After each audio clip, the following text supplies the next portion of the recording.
लें जी, आज और कल का दिन काफ़ी अहम है, क्योंकि हमने फाइनली ओपिनियन वाली चीज़ों की तरफ आ जाना है कि अब ओपिनियन जो है वो किस तरह से दी जा रही होती है, किन पैरामीटर्स पे दी जा रही होती है, क्या मामलात हैं। ISA 700 की एक अजम्पशन थी, that was dealing unmodified report, एक ऐसी रिपोर्ट जिसमें किसी किस्म की कोई तारीफ़ नहीं है, साफ़ सुथरी रिपोर्ट है, कोई गड़बड़ नहीं है, आप कुछ नेगेटिव नहीं बता रहे, कुछ एक्स्ट्रा नहीं बता रहे, कुछ क्वालिफाई नहीं कर रहे, किसी किस्म की कोई रिजर्वेशन नहीं बता रहे। तो अगर हम रिपोर्ट्स की बात करें तो रिपोर्ट्स की दो बेसिक कैटेगरीज़ हैं, अनमॉडिफाइड रिपोर्ट और मॉडिफाइड रिपोर्ट।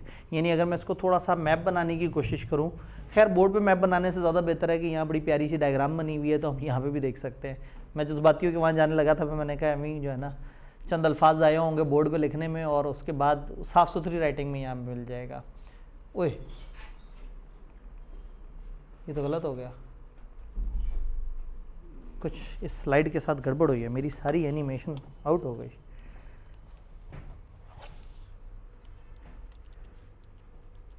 वाह जी वाह, इंतज़ामिया ने अपना काम सीधा किया है, उन्होंने कहा हमें प्रिंट कम देने पड़ेंगे। ऐसा नहीं था।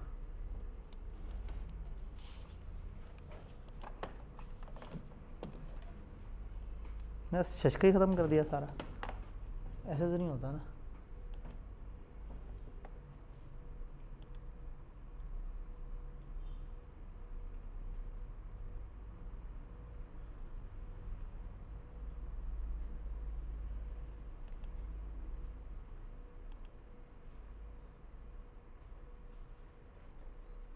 ओहो, लाइन बाय लाइन एनिमेशन डालनी पड़ेगी। ठीक है जी, अब कुछ नहीं कर सकते, इन्होंने हमारी क्या कहीं और कुछ स्लाइड है।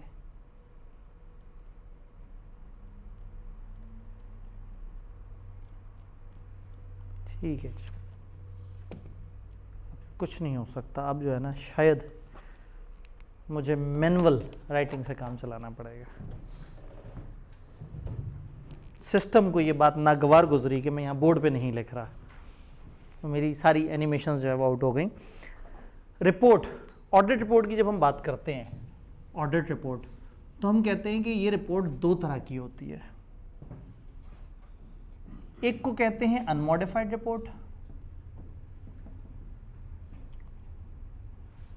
और एक को हम कह देते हैं मॉडिफाइड रिपोर्ट।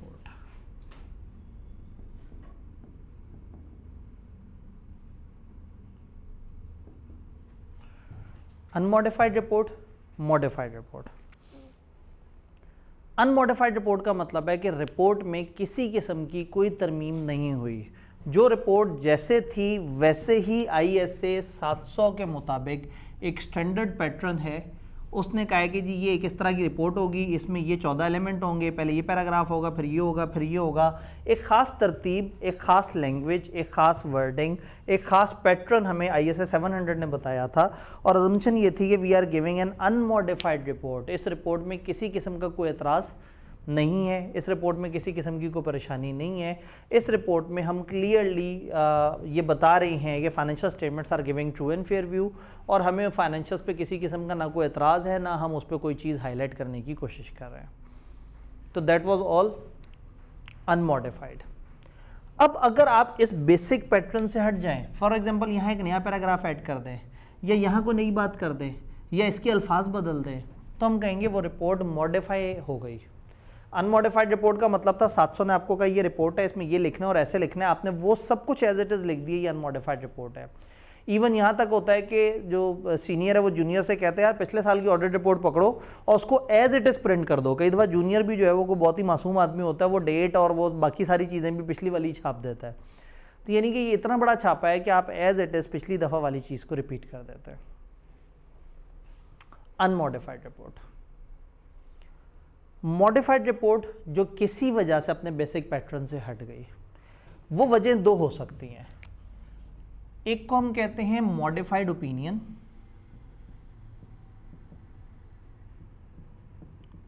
और एक को हम कहते हैं अदर मॉडिफिकेशंस।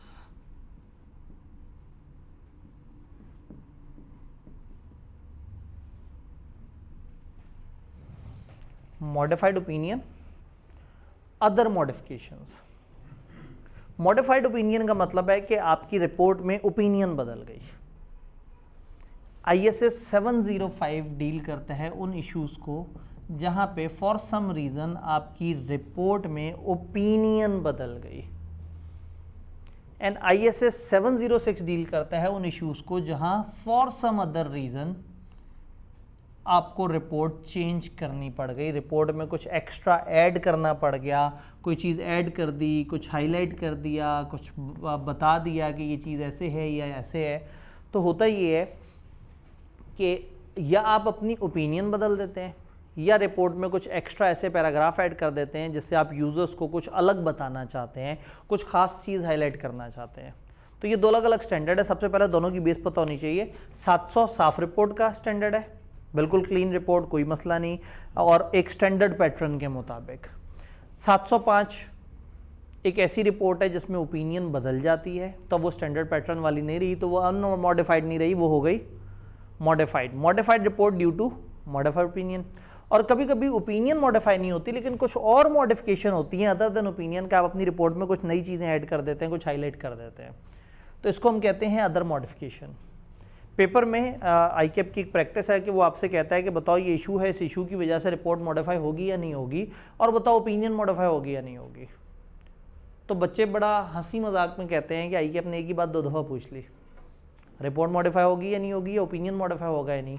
इस इशू की वजह से भी रिपोर्ट मॉडिफाई हो जाती है लेकिन ओपिनियन मॉडिफाई, और इस इशू की वजह से ओपिनियन भी मॉडिफाई होती है और रिपोर्ट भी मॉडिफाई हो जाती है।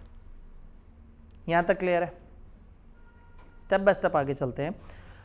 जब हम पूछते हैं कि ओपिनियन क्यों मॉडिफाई होगी तो मुझे ये पूछना चाहिए कि ओपिनियन कब मॉडिफाई नहीं होगी। 700 ने हमें कहा साफ ओपिनियन देने से पहले 2 अहम कंसिडरेशन देख लेना, कोई मटेरियल में स्टेटमेंट तो नहीं, और क्या आपको सफिशिएंट अप्रोप्रिएट ऑडिट एविडेंस मिल गया है। याद है 700 की साफ ओपिनियन देने से पहले हमने कहा 3 बातें हैं, कुछ अदर कंसिडरेशंस हैं और 2 अहम बातें हैं कि कहीं मटेरियल में स्टेटमेंट तो नहीं और कहीं कोई स्कोप लिमिटेशन तो नहीं।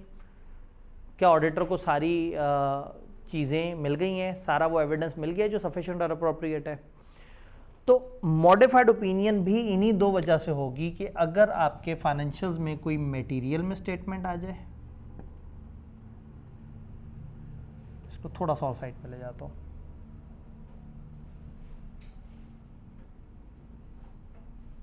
कोई मटेरियल में स्टेटमेंट आ जाए या inability to obtain sufficient appropriate audit evidence आ जाए। मैं थोड़ा सा रुक के लिखूं तो ज़्यादा अच्छा लिख सकता हूं लेकिन जल्दी पे ज़रा ज़्यादा ध्यान होता है।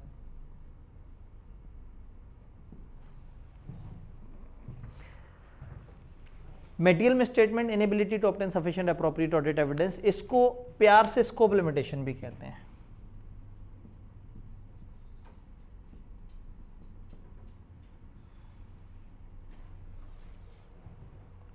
दो वजह हैं जिसकी वजह से आप साफ ओपिनियन नहीं दे पाते। वजह नंबर 1, आप एक गलती आइडेंटिफाई करते हैं, वो एक मिसस्टेटमेंट है। फिर आप देखते हैं वो मटेरियल है या इमटेरियल है। अगर तो छोटी सी इमटेरियल सी मिसस्टेटमेंट हो, आप मैनेजमेंट से जाकर डिस्कस करेंगे, वो भी हंस पड़ेंगे, कहेंगे सर जी 500 रुपये का एरर है, अब क्या इसको आप वो करवाना है, ठीक करवाना है, हमारी मटेरियलिटी तो देखें। तो हो सकता है कि वो उसे ठीक कर दें और हो सकता है वो उसे ठीक ना कर दें। ऑडिटर ने वो गलती उठा के एक बास्केट में डाल दी, इस बास्केट में इस तरह की मटेरियल गलतियां डालता रहूँगा, अगर कभी वो बास्केट ओवरफ्लो हो गई तो हम कहेंगे मटेरियल मिसस्टेटमेंट हो गई। तो इमटेरियल मिसस्टेटमेंट पे आप देते हैं 700 वाली ओपिनियन। अगर मटेरियल में स्टेटमेंट हो फिर आपको ओपिनियन चेंज करनी पड़ती है। मटेरियल में स्टेटमेंट का मतलब ये है कि फाइनेंशियल स्टेटमेंट में एक खास लेवल से बड़ी मिसस्टेटमेंट हो। अब ये खास लेवल से बड़ी मिसस्टेटमेंट से क्या मुराद है? आप एक बेंचमार्क सेट कर लेते हैं, फॉर एग्जांपल कि मैंने रेवेन्यू से कंपेयर करना है और आपने रेवेन्यू का फर्ज करें 5% को मटेरियल कंसिडर किया हुआ है, या आप कहते हैं मैं प्रॉफिट से कंपेयर करूंगा, प्रॉफिट के 10% को मटेरियल कहूँगा। आप नॉर्मली एक बेंचमार्क के साथ एक परसेंटेज मल्टीप्लाई करते हैं। ISA 320 में एक स्टैंडर्ड है जो हमने आगे जाके इंशाल्लाह ताला देखना है। तो उसमें क्या होता है कि आप एक थ्रेशोल्ड डिफाइन कर लेते हैं कि इससे ऊपर की मिसस्टेटमेंट को मैं मटेरियल मिसस्टेटमेंट कहूँगा। तो आपके सामने एक ऐसा इशू आया जो मटेरियल है। मैं एग्जांपल देता हूँ, एक कंपनी के 100 मिलियन के एसेट्स थे और 100 मिलियन के एसेट्स में से 12 मिलियन की जो इन्वेंट्री थी वो गलत वैल्यू हुई हुई है, लोअर ऑफ कॉस्ट या NRV पे वैल्यू नहीं हुई हुई। 100 मिलियन के एसेट्स में से 12 मिलियन के एसेट्स हैं जो लोअर ऑफ कॉस्ट या एनआरवी पे वैल्यू नहीं हुए। इसका मतलब है कि आपको कंपनी के अकाउंट्स में मटेरियल में स्टेटमेंट नज़र आई। तो नॉर्मली ऐसे में आप ये नहीं करते कि आप कह देंगे मैं पूरे अकाउंट्स पे कीचड़ फेंक रहा हूँ। 88 मिलियन 88 मिलियन के एसेट्स पे आपको अच्छी एश्योरेंस है, लेकिन 12 मिलियन के एसेट्स जो है उस पर आपको अच्छी एश्योरेंस नहीं है। अब ऐसा इशू हो कि इशू मटेरियल है लेकिन इतना बड़ा भी नहीं है कि आप कह दें कि फाइनेंशियल ही गलत हो गए। आप उसे बताना भी चाह रहे हैं और आप ये भी नहीं कहना चाह रहे कि पूरे अकाउंट्स गलत हैं, तो फिर आप एक ख़ास किस्म की ओपिनियन देते हैं, मशहूर ज़माना क्वालिफाइड ओपिनियन। क्वालिफाइड ओपिनियन जिसके अल्फाज होते हैं एक्सेप्ट फॉर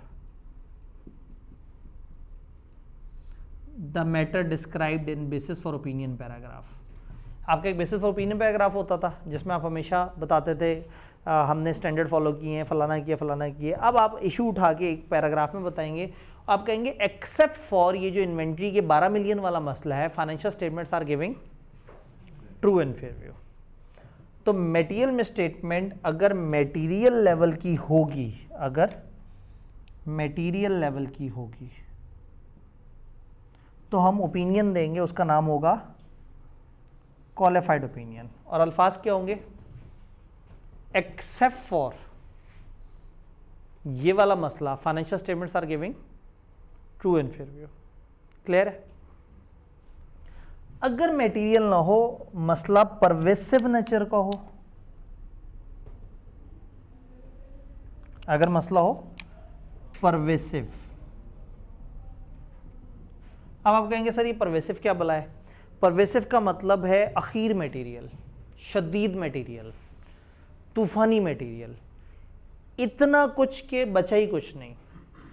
स्टैंडर्ड से अगर पूछे तो स्टैंडर्ड कहता है भाई परवेसिव कहते हैं एक उस लेवल की मिसस्टेटमेंट को जो किसी एक एरिया में ना हो, यानी पूरे फाइनेंशियल्स में हो। नंबर 2, अगर वो किसी एक एरिया में हो तो वो एरिया फाइनेंशियल्स का एक बहुत बड़ा एरिया हो। नंबर 3, अगर ये मसला डिस्क्लोजर में है तो वो डिस्क्लोजर यूजर्स के लिए सबसे ज़रूरी हो, इतने ज़रूरी हो कि उसके बगैर तो कुछ बचा ही नहीं फाइनेंशियल्स में। फॉर एग्जाम्पल एक कंपनी के अकाउंट्स बने हुए हैं, बस सिर्फ कंपनी का नाम लिखना भूल गए, बाकी सारी चीज़ें लिखी हुई हैं, तो अकाउंट्स बेकार है, उनका कोई मतलब नहीं है। अकाउंट्स में आपने कह दिया कि हम गोइंग कंसर्न है, जबकि आप कोई गोइंग कंसर्न नहीं है। तो परवेसिव का मतलब क्या है? ज़रूरत से ज़्यादा बढ़ा हुआ, ऐसा जो पूरे फाइनेंशियल्स पे छा जाए। यानी अब मैं उस 100 मिलियन के एसेट्स में से आपको कहूँगी जी 100 मिलियन के एसेट्स हैं और 91 मिलियन की एक बिल्डिंग है जो हमारे नाम पे नहीं है और जिसकी ओनरशिप भी मशकूक है और जो हमें नहीं लगता कि इनके एसेट्स में नज़र आनी चाहिए। तो क्या ये कहना मुनासिब होगा कि सिवाय वो 91 मिलियन की बिल्डिंग के इश्यूज़ के बाकी financials true and fair view दे रहे हैं? फाइनेंशियल में एसेट्स कितने? 100 मिलियन के। इशू कितने एसेट्स का है? तो 91 मिलियन इतना बड़ा इशू है कि मैं कहूँगा परवेसिव इशू हो गया। अब जब परवेसिव इशू हो गया तो क्वालिफाइड जैसी हल्की ओपिनियन नहीं दी जा सकती। अब जो हम ओपिनियन देंगे वो होगी adverse opinion.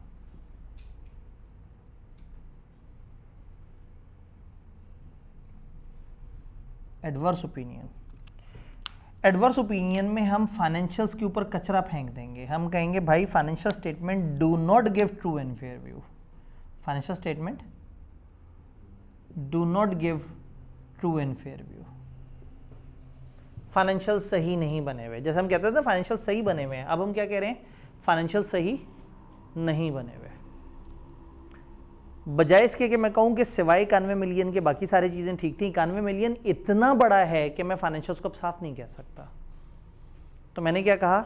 Financial statements are not giving true and fair view. हो सकता है लोग तड़प के कहें यार 9 मिलियन साफ तो थे, मैं कहूँगा यार साफ इतना कम था और ख़राबी इतनी बड़ी थी कि वो साफ पे हावी हो गई। बात समझ रहे? तो परवेसिव इशू एक बड़ा इशू है और उस बड़े इशू पे हम क्या करेंगे? ओपिनियन को एडवर्स। एडवर्स का मतलब क्या है? Do not give true and fair view. Kaif level पे ये अल्फाज याद किए जाते थे, रट्टा मारे जाते थे, लेकिन अब आसान है। 705 के एंड पे अनेक्जर्स दिए हुए हैं और हर अनेक्जर में अलग अलग तरह की ओपिनियन का एक वो फॉर्मेट है जिससे आपको कम से कम वो अल्फाज नज़र आ जाते हैं। पेपर में कई दफ़ा ICAP कहता है हमें ड्राफ्ट करके दो ओपिनियन, कभी कभी वो कहता है मॉडिफिकेशन ड्राफ्ट करके दो। तो इसमें जो हमारा अनेक्जर है उसमें जो फर्स्ट अनेक्जर है वो बड़ा अच्छा है, जिसमें उन्होंने बड़े अच्छे तरीके का फॉर्मेट बताया हुआ है उन सारी चीज़ों का। ये ओपिनियन समझ आया। मटेरियल में स्टेटमेंट कैसे कहते हैं, किताब से पूछें, स्टैंडर्ड से पूछें, स्टैंडर्ड कहता है गलत पॉलिसी सिलेक्ट कर लेना मटेरियल में स्टेटमेंट है, सही पॉलिसी को गलत अप्लाई करना मटेरियल में स्टेटमेंट है, और डिस्क्लोजर में कोई गड़बड़ करना मटेरियल में स्टेटमेंट है। क्या क्या मटेरियल में स्टेटमेंट?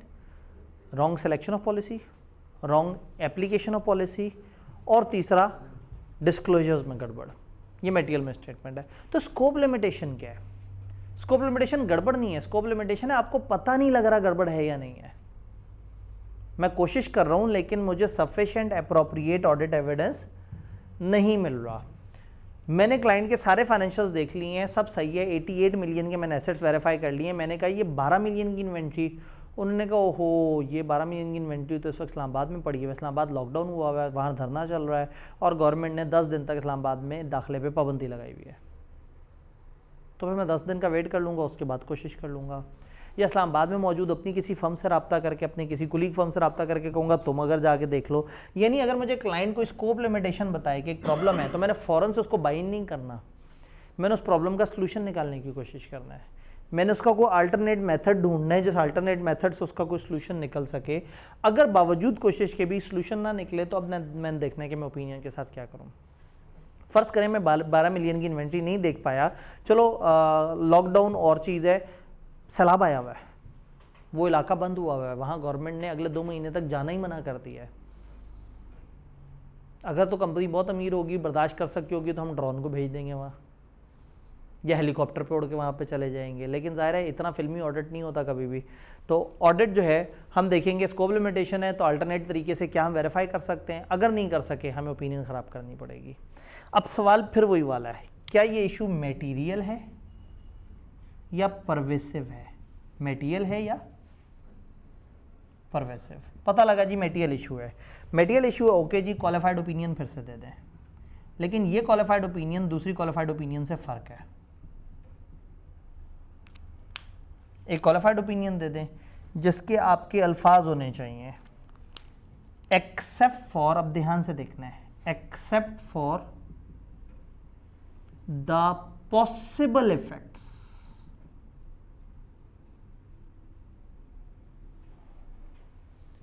अगर मैं लिख दूं सिवाय 12 मिलियन की इन्वेंट्री की जो कि गलत है, बाकी financials are giving true and fair view, तो उन्होंने उधर कहा था क्योंकि मुझे पता था कि 12 मिलियन की इन्वेंट्री गलत है। बट जब मैंने वो इन्वेंट्री देखी ही नहीं, हो सकता है 12 मिलियन की 12 मिलियन इन्वेंट्री वहाँ पे पड़ी हो सकता है आधी पड़ी हो सकता है सारी गायब हो। तो जब मुझे पता ही नहीं तो मैं कैसे कह दूँ कि एक्सेप्ट फॉर 12 मिलियन का मसला?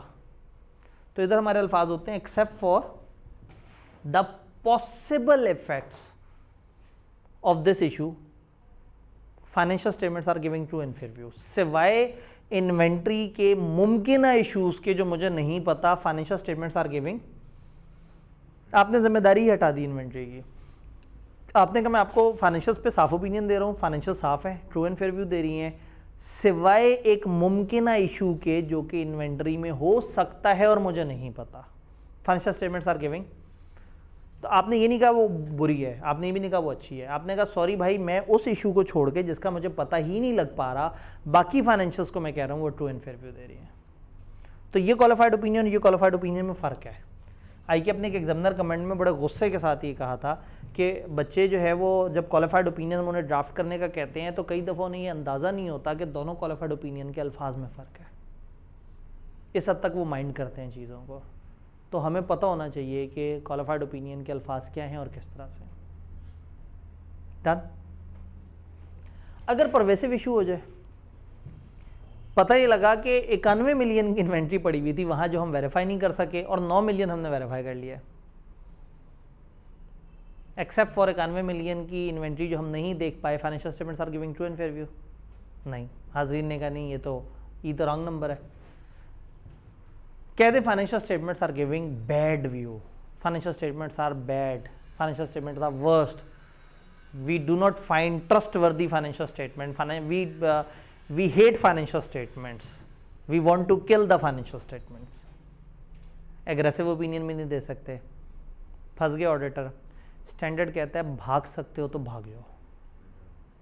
अगर ऐसी सिचुएशन में आप विड्रॉ कर लो तो कमाल बात है, बहुत ही खूबसूरत बात है, क्योंकि जब आपको इतने बड़े लेवल पे एविडेंस नहीं मिल रहा तो क्या ओपिनियन दोगे, रहने दो, विड्रॉ कर लो। अगर पॉसिबल या प्रैक्टिकेबल हो हमें विड्रॉ करना चाहिए। अगर पॉसिबल या प्रैक्टिकेबल हो तो हमें क्या करना चाहिए, हमें विड्रॉ कर लेना चाहिए। अगर पॉसिबल या प्रैक्टिकेबल ना हो, अब ये पॉसिबल का क्या मतलब है, पॉसिबल का मतलब है कानूनी तौर पे पॉसिबल हो। कई दफ़ा SCCP हमें ऑर्डर के तौर पे अपॉइंट करता है, वो कहता है ना भाई इधर तुम विड्रॉ करके नहीं जा सकते। तो जब मना कर दिया SCCP ने कि विड्रॉ नहीं कर सकते तो क्या करना होगा, ऑडिट कंप्लीट करना होगा। तो विड्रॉल कभी कभी पॉसिबल नहीं होता। अच्छा, कभी कभी पॉसिबल होता है, लॉ ने मना नहीं किया होता लेकिन प्रैक्टिकेबल नहीं होता। ये इशू बिल्कुल एंड ऑफ ऑडिट के करीब आया, इस वक्त विड्रॉ करने से फ़ायदा भी कोई नहीं, सारा काम तो हुआ है। कोई नया बंदा आएगा तो वो इतने कम टाइम में ऑडिट ही नहीं कर सकेगा। तो अगर विड्रॉ करना पॉसिबल ना हो या विड्रॉ करना प्रैक्टिकेबल ना हो तो फिर यहाँ मजबूरन फिर हम ओपिनियन की तरफ जाते हैं। तो पहले विड्रॉल करें, नहीं हो सकता तो, और मजबूरी हो तो डिस्क्लेमर ऑफ ओपिनियन दे दें।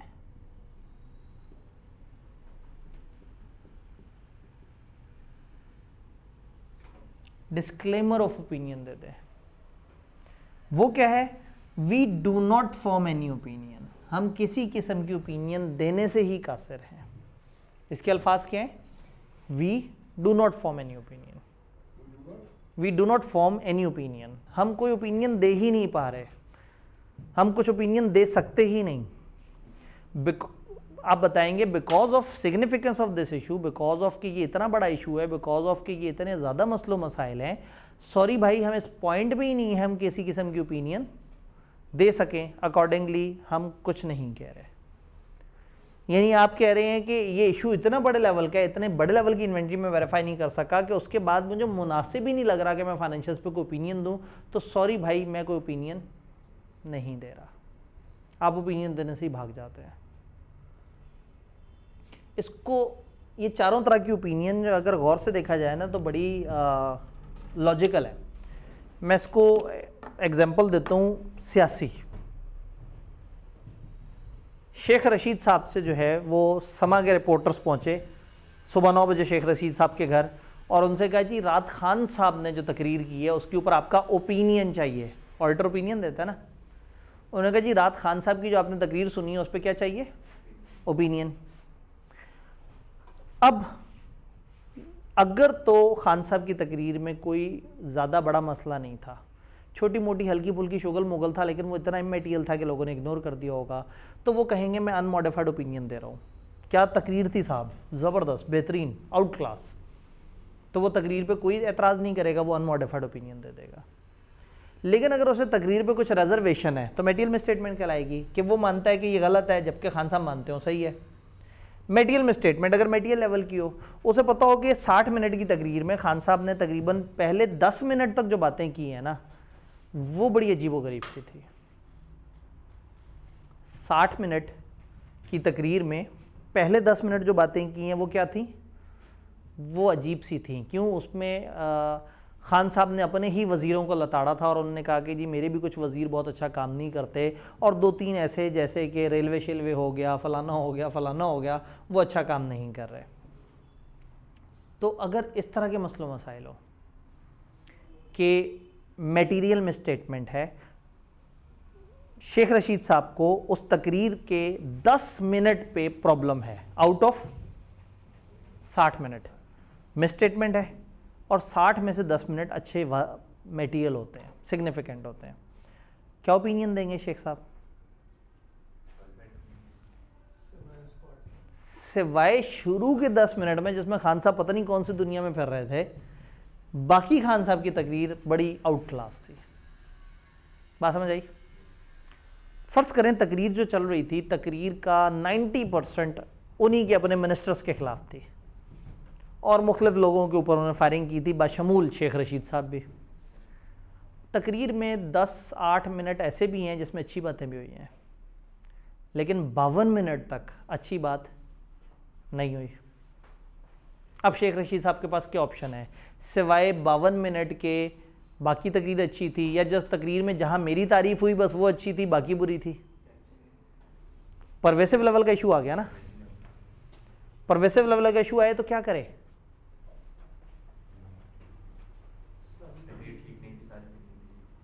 वो कहेंगे सॉरी अच्छी नहीं लगी मुझे तकरीर, खान साहब पता नहीं क्या बात कर रहे हैं।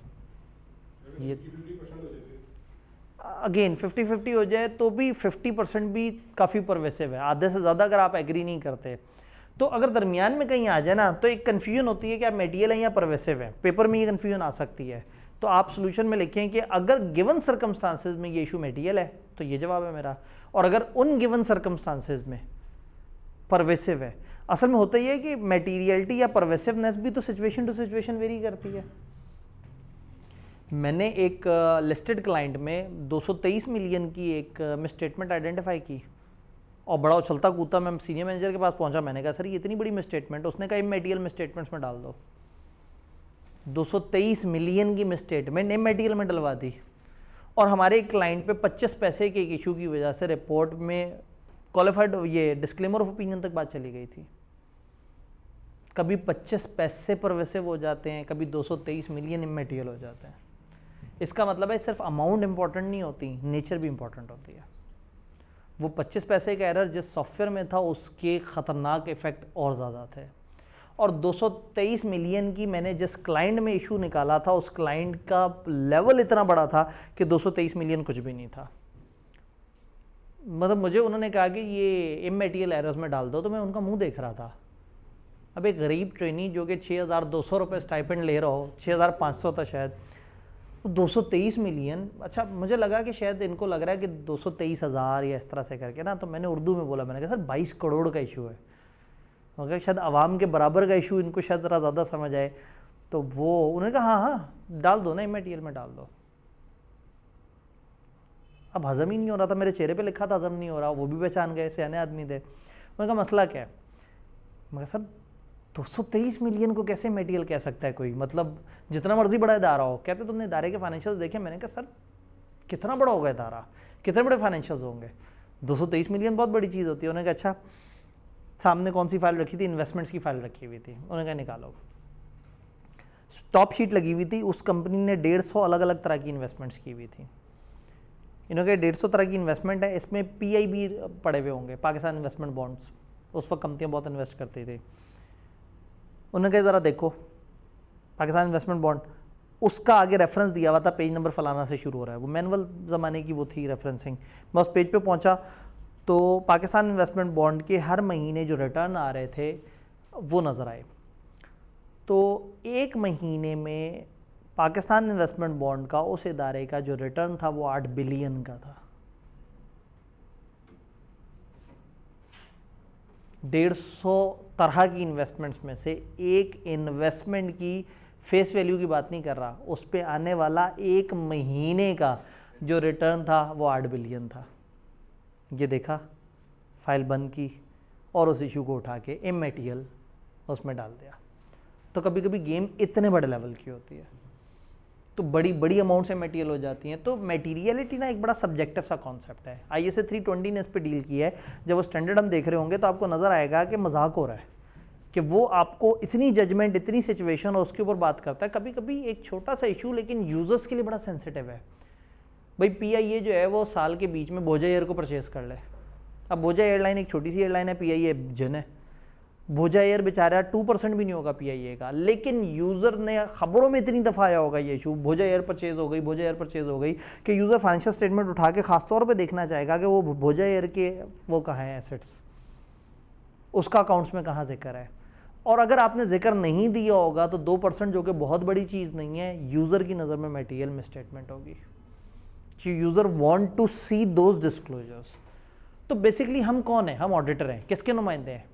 शेयर होल्डर के, इन्वेस्टर्स के, prospective user of financial statement. तो हमने देखना है यूजर्स के लिए क्या चीज़ ज़रूरी है। तो मटेरियलिटी, परवेसिवनेस जो है ना, ये थोड़ा सा क्वालिटेटिव और क्वांटिटेटिव दोनों तरह के एस्पेक्ट हैं। अमाउंट वाइज भी आप अंदाज़ा लगाते हैं, को परसेंटेजेस वगैरह रख लेते हैं बेंचमार्क की, और क्वालिटेटिवली आप देखते हैं कि यूजर्स का फोकस किस पे ज़्यादा है।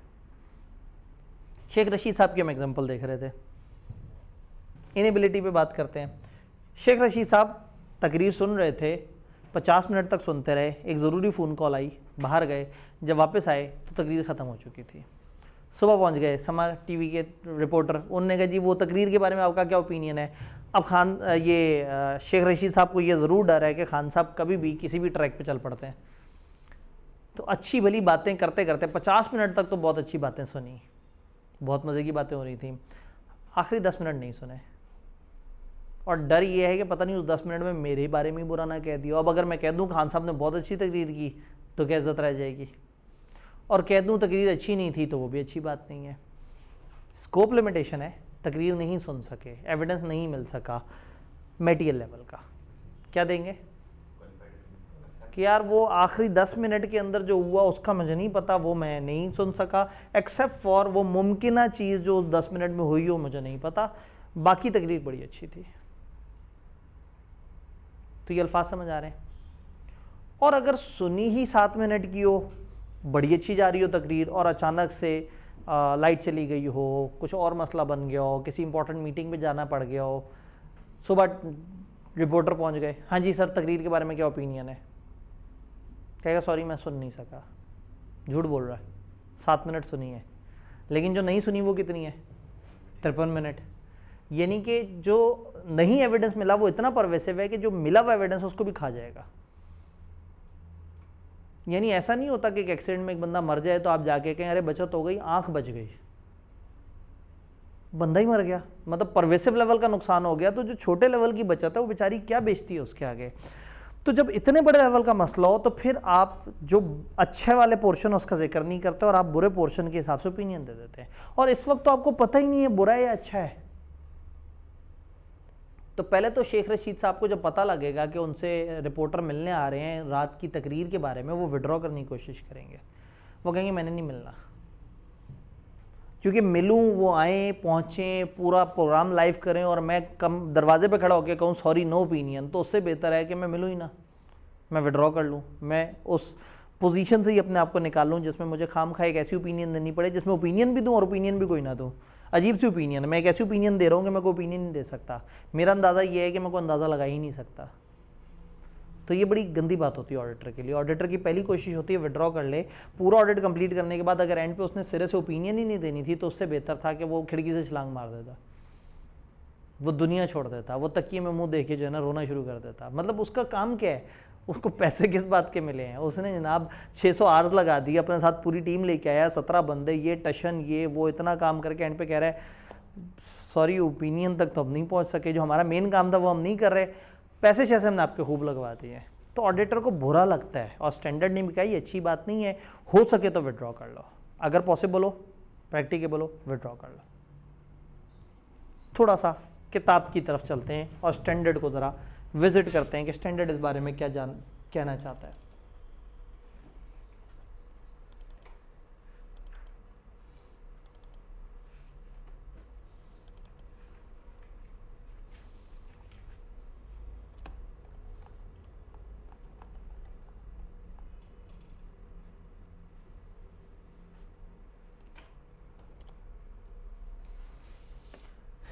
ये वो सारा कुछ ज़रा साफ़ सुथरे तरीके से लिखा हुआ, जिसमें मैंने एनिमेशंस लगाई हुई थी और वो एनिमेशंस गायब हो चुकी हैं, लेकिन कोई बात नहीं।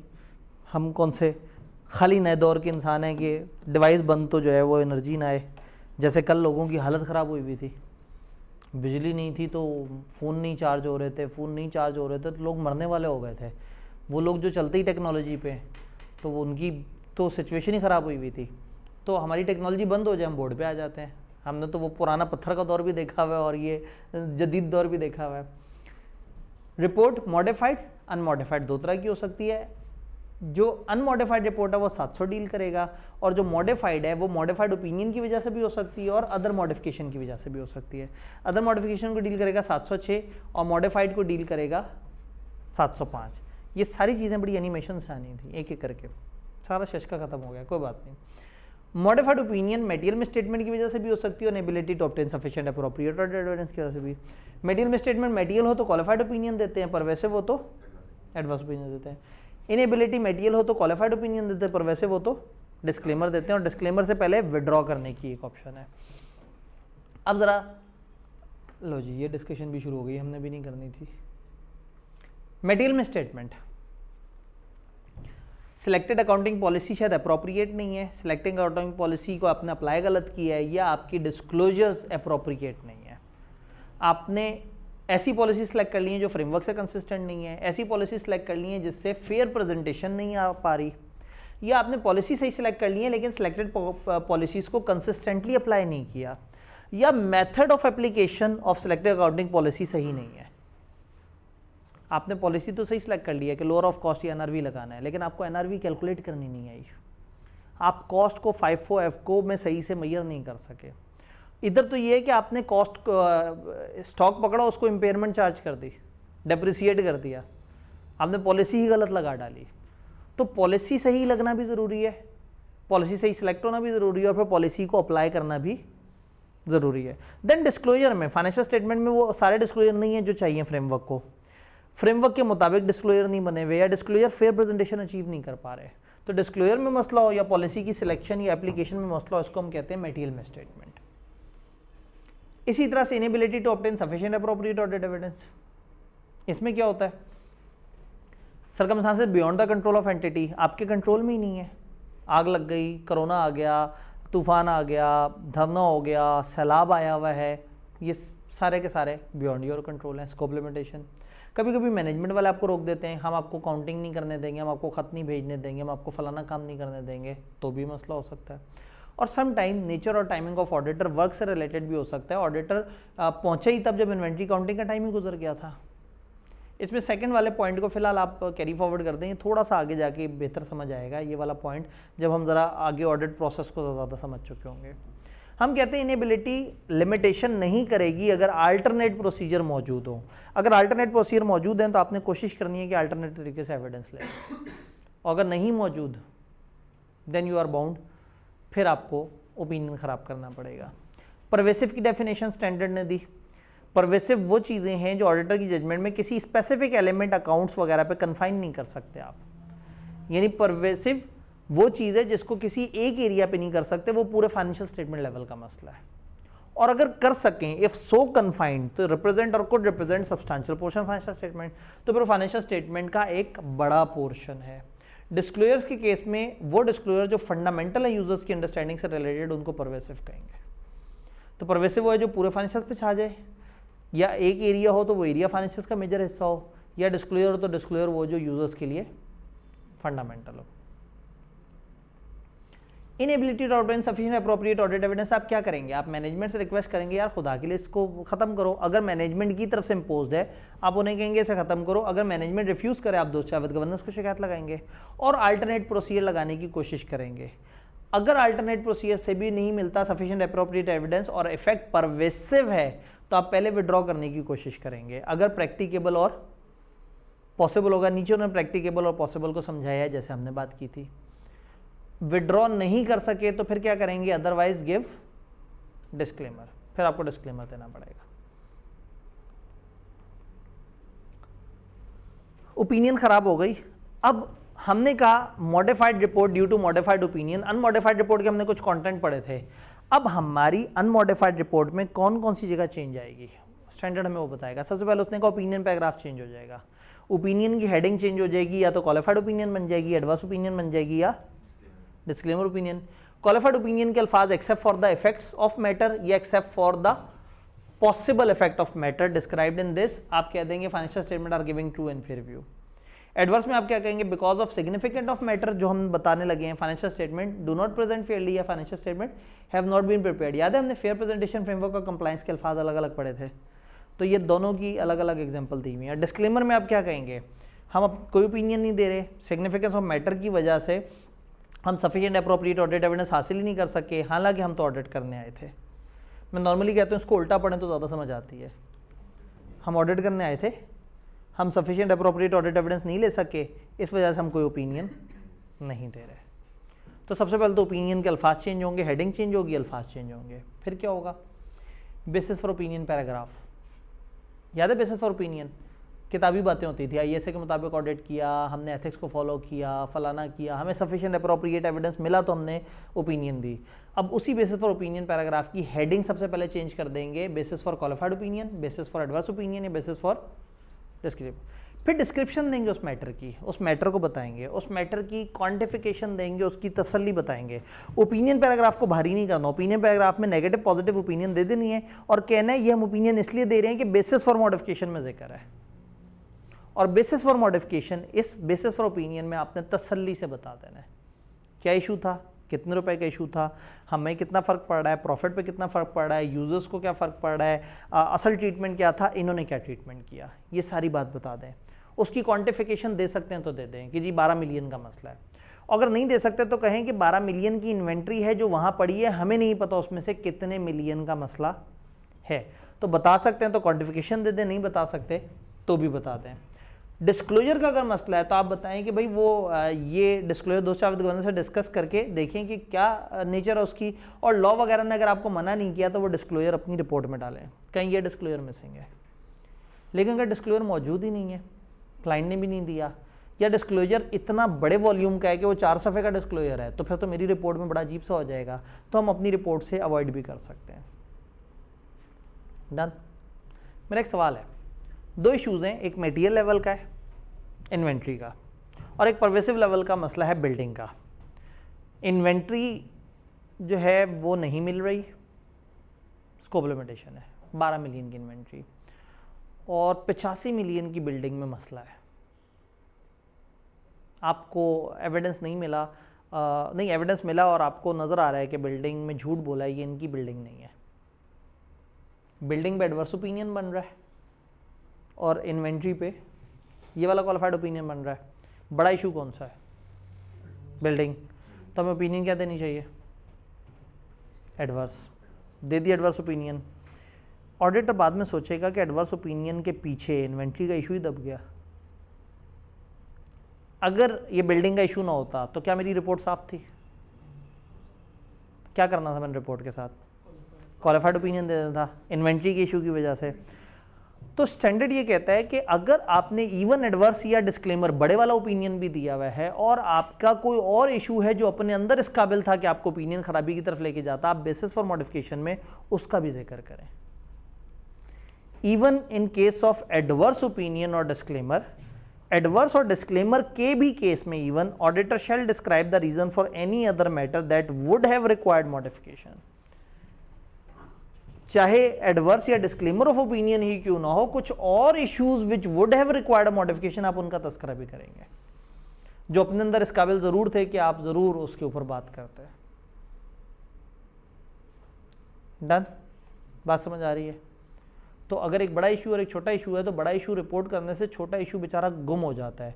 तो कहीं ना कहीं आप वो इशू रिपोर्ट करते हुए बताएं कि एक छोटा इशू भी था, हम उसका इसलिए उसका हमने ओपिनियन में इसलिए जिक्र नहीं किया कि हम बड़े इशू पे रिपोर्ट ख़राब कर रहे थे।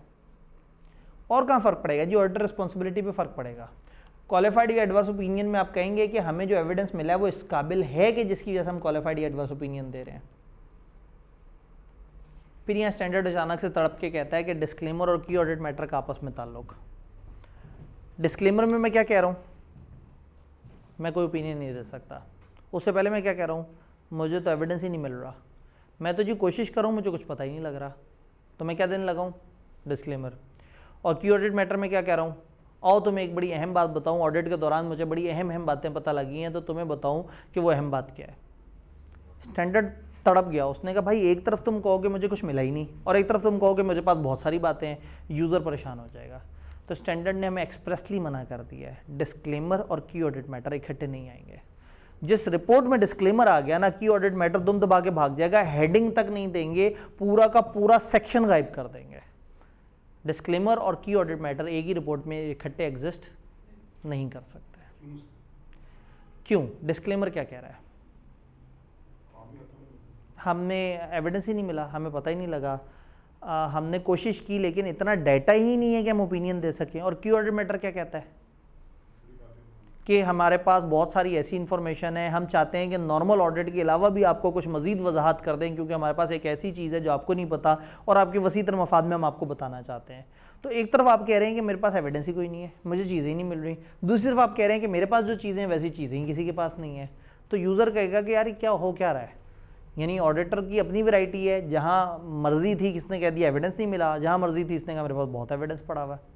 तो डिस्क्लेमर उस रिपोर्ट में मौजूद है तो auditor report shall not include a KAM section, पूरा सेक्शन उड़ा देना है आपने, वरना हम कहते थे कैम है या नहीं है, हेडिंग दो, डेफिनेशन दो और कहो हमारे पास नथिंग टू कम्युनिकेट। अब उन्होंने कहा भाई वो पूरा सेक्शन उड़ा दो, गैब कर दो उसे। डन। दो स्पेशल केसेस, 705 एंड्स विद दो स्पेशल केसेस। एक ही रिपोर्ट में साफ ओपिनियन और खराब ओपिनियन इकट्ठे नहीं आ सकते। एक ही रिपोर्ट में आप एक रिपोर्ट में कहें financial statements are giving true and fair view, और कहें लेकिन financial statements are not giving true and fair view.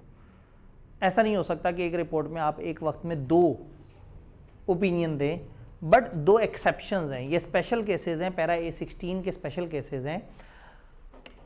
Unmodified opinion with adverse opinion, disclaimer of opinion आ सकता है। उन्होंने कहा एक ही रिपोर्ट में अगर एडवर्स ओपिनियन है या डिस्क्लेमर ऑफ ओपिनियन है तो उसी रिपोर्ट में साफ ओपिनियन नहीं आ सकती, बट दो एक्सेप्शंस में दिस इज अलाउड। नंबर 1 हमने 700 में पढ़ी थी, unmodified opinion under one framework and adverse opinion as पर अदर फ्रेमवर्क। याद है 700 में हमने कहा था कि अगर एक वक्त में क्लाइंट कहता है कि मैं दो फ्रेमवर्क्स को फॉलो कर रहा हूं और आपसे कहता है ओपिनियन दो, तो आइडियली आप दोनों पे अलग अलग ओपिनियन दो। अब एक फ्रेमवर्क फॉलो हो रहा है और एक फ्रेमवर्क क्लाइंट कहता है ये मेरे फाइनेंशियल स्टेटमेंट है, ये IFRS को भी फॉलो कर रहे हैं और ये ऑस्ट्रेलियन अकाउंटिंग स्टैंडर्ड्स को भी फॉलो कर रहे हैं। मैंने देखा तो IFRS को फॉलो कर रहे थे लेकिन ऑस्ट्रेलियन अकाउंटिंग स्टैंडर्ड को फॉलो नहीं कर रहे थे। आई एम अलाउड कि मैं एक रिपोर्ट में कह सकता हूँ these financial statements are giving true and fair view in accordance with IFRS। अगले सेंटेंस में लिखूँ these financial statements are not giving true and fair view in accordance with Australian standards. तो this is allowed in exceptional case कि अगर एक ही report में आपको दो अलग अलग फ्रेमवर्क के मुताबिक ओपिनियन देना है तो दिस इज अलाउड कि आप एक फ्रेमवर्क के मुताबिक साफ ओपिनियन दे दें और एक फ्रेमवर्क के मुताबिक एडवर्स ओपिनियन दे दें, ये अलाउड है एज फर्स्ट एक्सेप्शन। एक सेकंड एक्सेप्शन है जो यहाँ इतनी नहीं समझ आएगी। हम 805 जब पढ़ रहे होते हैं ना तो उसमें एक टारगेट होता है कि कभी कभी ऑडिटर को ना एक अकेली फाइनेंशियल स्टेटमेंट का ऑडिट करने भी मिलता है। किस चीज़ का ऑडिट मिलता है? अकेली फाइनेंशियल स्टेटमेंट, या कभी कभी फाइनेंशियल के किसी अकेले एलिमेंट का ऑडिट करना मिलता है। यानी एक तो होता है ना पूरे फाइनेंशियल्स का ऑडिट, एक ये है कि खाली कैश फ्लो का ऑडिट। अब मुझे पूरे फाइनेंशियल्स का ऑडिट भी मिला है और मुझे कैश फ्लो का ऑडिट भी मिला है, तो फाइनेंशियल्स का ऑडिट मैंने किया और मुझे चीज़ें ओके लग रही हैं, लेकिन जब मैं कैश फ्लो का ऑडिट कर रहा हूँ तो मुझे मसलो मसाइल है, मुझे एविडेंस नहीं मिल रहा। मेरा एक सवाल है, अगर आपके हाथ में सिर्फ कैश फ्लो स्टेटमेंट और आपसे कहें कि इसका ऑडिट करो तो फिर आप क्या करेंगे? आप उसके एलिमेंट्स देखेंगे, इन्वेस्टिंग एक्टिविटी, फाइनेंसिंग एक्टिविटी, फलाना एक्टिविटी, फिर उसको जाके देखेंगे, ओपनिंग बैलेंस वेरीफाई करेंगे, क्लोजिंग वेरीफाई करेंगे और उन सारी चीज़ों को देखेंगे और जहाँ जहाँ एविडेंस नहीं मिलेगा थक हार के कहेंगे नहीं भाई मुझे एविडेंस नहीं मिल रहा, मैं क्या ओपिनियन दूँ। चलें, मैं आपको खाली ये ना दूँ कैश फ्लो स्टेटमेंट, मैं आपको कैश फ्लो स्टेटमेंट साइड पर रख के दे दूं और आपसे कहूं ये statement of profit and loss है और ये स्टेटमेंट ऑफ फाइनेंशियल पोजीशन है। याद है कैफ लेवल में अकाउंटिंग के सवाल, आपको फाइनेंशियल स्टेटमेंट की दो चीज़ें दे देते थे कि फाइनेंशियल पोजीशन है, ये कम्प्रिहेंसिव इनकम है, कैश फ्लो बनाओ। आप उन दोनों की मदद से कैश फ्लो बना लेते थे। कैश फ्लो की इन्वेस्टिंग एक्टिविटीज़ भी मिल जाती थी, फाइनेंसिंग भी, फाइनेंशियल पोजीशन में से ओपनिंग क्लोजिंग बैलेंस पकड़ते थे। फिर उसके बाद एलिमेंट्स ऑफ फाइनेंशियल स्टेटमेंट में चलते चलते डेटर्स का चेंज, इन्वेंट्री का चेंज, फलाना का चेंज उठा के ऑपरेटिंग में डाल देते थे, फलाना का चेंज, उसमें लोन में चेंज, ये चीज़ें फाइनेंसिंग में डाल देते थे। तो अगर आपके पास ये दो फाइनेंशियल स्टेटमेंट हो तो कैश फ्लो ऑटोमेटिकली वेरीफाई हो जाती है। तो हो सकता है कि जब आप ऑडिट करें पूरे फाइनेंशियल्स का तो कैश फ्लो को सिर्फ आप एक मूवमेंट कंसिडर करें और कैश फ्लो में सारी चीज़ें जो आ रही हैं वो उन्हीं दो फाइनेंशियल से आ रही हैं। और अगर ओपनिंग और क्लोजिंग टैली कर रहा है तो आप कह देंगे मेरे ख्याल में पूरे financials true and fair view दे रहे हैं। और अगर अकेले कैश फ्लो को ऑडिट करना मिले और आप वो उन चीज़ों को वेरीफाई ना कर पा रहे हो तो आप कहेंगे मैं इस कैश फ्लो के ऊपर कोई ओपिनियन नहीं दे सकता। तो एक एक्स्ट्रा ऑर्डिनरी केस जहाँ पे आपको एक ही वक्त में एक कंपनी के पूरे फाइनेंशियल स्टेटमेंट्स भी ऑडिट करने हो और उसी कंपनी की कोई ऐसी ऑपरेशन वाली अकेली स्टेटमेंट का ऑडिट भी करना हो तो यू आर अलाउड कि उस अकेली स्टेटमेंट पे आप जो है वो ओपिनियन दे दें डिस्क्लेमर और फाइनेंशियल स्टेटमेंट पे आप साफ ओपिनियन दे दें। ये एक स्पेशल केस है, इसको कैरी फॉरवर्ड करके यहाँ लिख लें। ये ISA 805 के साथ हम पूरे फ्लो चार्ट के साथ समझेंगे। अभी हमने चूंकि वो स्टैंडर्ड नहीं पढ़ा जो अकेली फाइनेंशियल स्टेटमेंट के ऑडिट को डील करता है। जब वो स्टैंडर्ड पढ़ेंगे तो फिर हम देखेंगे कि वहाँ अकेली फाइनेंशियल स्टेटमेंट और कंप्लीट फाइनेंशियल स्टेटमेंट को जब इकट्ठे लेके चलना होता है तो क्या मामला होता है। डन, यहाँ तक बात समझ आ रही है। तो ये इशू, दो एक्सेप्शंस अलाउड है, एडवर्स ओपिनियन एक फ्रेमवर्क के मुताबिक और साफ ओपिनियन दूसरे फ्रेमवर्क में, ये एक एक्सेप्शन अलाउड है। डिस्क्लेमर कैश फ्लो या ऑपरेशन वाली अकेली स्टेटमेंट पे एंड साफ ओपिनियन पूरे फाइनेंशियल्स पे, ये दो चीज़ें अलाउड हैं। इन दो के अलावा एक ही रिपोर्ट में साफ और ख़राब ओपिनियन इकट्ठे नहीं हो सकता। डन। दूसरा स्पेशल केस क्या है 705 का, मल्टीपल अनसर्टेनिटीज। स्पेशल केस का मतलब है जहां हम नॉर्मल रूल फॉलो नहीं करेंगे। नॉर्मल रूल क्या था, आप एडवर्स या डिस्क्लेमर ओपिनियन देते हुए report shall not include unmodified opinion, report में अनमॉडिफाइड ओपिनियन नहीं आएगा। अब हम एक एक्सेप्शन पढ़ रहे हैं डिस्क्लेमर की, मल्टीपल अनसर्टेनिटीज। मैं केस स्टडी आपको बताता हूं। एक शख्स ने कंपनी पे केस किया कि जी मैंने 13 मई को यहाँ से बिरयानी खाई थी और मैं 3 दिन तक बीमार पड़ा रहा और मुझे जान के लाले पड़ गए थे, तो मैं इस कंपनी पे 25 लाख खर्चाने का दावा करता हूँ, एक रेस्टोरेंट पे। एक और लीगल केस ऑडिटर के सामने आया है जहाँ एक बंदे ने कहा कि 13 मई को मेरे कज़न ने यहाँ से खाना खाया और उसकी डेथ हो गई और इनकी वजह से, इनकी गंदी क्वालिटी की फूड की वजह से मेरे कज़न की डेथ हुई, मैं इन पर 50 लाख खर्चाने का दावा करता हूँ। थोड़ा सा आप और आगे गए तो चलते चलते लीगल केसेस में एक और लीगल केस नज़र आया है कि 13 मई को शाम इस बंदे ने यहाँ से कॉफ़ी पी थी और उसके बाद से 4 दिन तक उल्टियाँ करता रह गया और डॉक्टर ने उसे कहा कि तुमने कुछ ऐसा खाया है जिसने तुम्हारी सेहत को मुतासिर किया है, हम 15 लाख खर्चाने का दावा करते हैं। देखते देखते देखते देखते ऑडिटर को 37 केस नज़र आ गए जो सारे के सारे 13 मई के थे, कि 13 मई की गंदी खुराक खाने से लोगों को नुकसान हो गया। और लीगल केसेस जब टोटल देखे तो वो कोई तकरीबन 25 करोड़ वर्थ के थे। कंपनी 2 करोड़ रुपए से चल रही है और लीगल केसेस कितने हो गए, 25 करोड़ के। आईकेप ने उनसे ऑडिटर ने उनसे पूछा कि आपको क्या लग रहा है, आप जीत जाएंगे? उन्होंने कहा पता नहीं, अनसर्टन है। लॉयर से पूछा क्या लगता है, जीत जाएंगे? उन्होंने कहा हाँ जी, वर्किंग हमने की हुई है, उम्मीद तो है जीत जाएंगे, लेकिन हम हार भी सकते हैं। अब फंस गया ऑडिटर। अच्छा, इनमें से अगर एक केस हार गए तो सारे केस हार जाएंगे, एक जीत गए सारे जीत जाएंगे। अब फंस गए, मैंने ओपिनियन देनी है, मैं ओपिनियन दे के निकलूंगा। और लीगल केसेस में क्या होता है, हम कहते हैं अनसर्टेनिटी डिस्क्लोज कर दो, कर दी डिस्क्लोज, सारी बातें तो पूरी हैं, लेकिन एक खौफ है बैक एंड पे। क्या खौफ है? Going concern. और आपने आज ओपिनियन दिया साफ, आपने सब देखा, उन्होंने डिस्क्लोज किया था, आपने कहा financial statement true and fair view दे रहे हैं, ये कह के आप चलते बने। दूसरे दिन वो सारे केस हार गए और कंपनी तीसरे दिन बंद हो गई। लोग कहेंगे ऑडिटर को पता ही नहीं लगा कंपनी बंद हो रही है, और वो कहता है सब कुछ साफ है, गोइंग कंसर्न भी साफ है, सब ओके है। और हो सकता है आप फिर सोचेंगे, डर के मारे आप सोचेंगे काम करता हूँ एडवर्स ओपिनियन देता हूँ, आपका फाइनेंशियल स्टेटमेंट ठीक नहीं है क्योंकि आपने लीगल केसेस को नहीं बताया कि ये आपको कितना नुकसान पहुँचाएंगे। तो कहेंगे इतना तो लीगल केस करने वाले कॉन्फिडेंट नहीं है कि हम जीत जाएंगे जितना हमारा ऑडिटर कॉन्फिडेंट है कि तुम लोग हार जाओगे तो डिस्क्लोज करो। अभी तो अनसर्टेनिटी है, फंस गया ऑडिटर। स्टैंडर्ड ने यहाँ उसको एक ऑप्शन दिया है कि इन एक्सट्रीमली रेयर सर्कमस्टांसेस जिसमें मल्टीपल अनसर्टेनिटीज हों, if auditor conclude that it is not possible to form opinion due to potential interaction of uncertainties and their possible cumulative effect, इनका आपस में इंटरेक्शन और उसका मुमकिन जो इम्पैक्ट है वो इतना बड़ा है, auditor shall disclaim opinion. Auditor opinion ही नहीं देगा, कहेगा भाई due to this heavy significant issue sorry मैं किसी किस्म की ओपिनियन नहीं देता। हालांकि डिस्क्लेमर वो तब देता था जब उससे सफिशिएंट एप्रोप्रिएट एविडेंस ना मिले और वो भी परवेसिव लेवल का ना मिले। बट एज एन एक्सेप्शन ये एक स्पेशल केस है कि जहाँ मल्टीपल अनसर्टेनिटीज़ मौजूद हों तो ऑडिटर इज़ अलाउड कि वो इनकार कर सकता है। आपके पास किताब में जहाँ टेबल ओपिनियन का दिया हुआ उसके नीचे ये वाला पैराग्राफ दिया हुआ होगा और ये एक स्पेशल केस के तौर पे अलग से दिया हुआ होगा।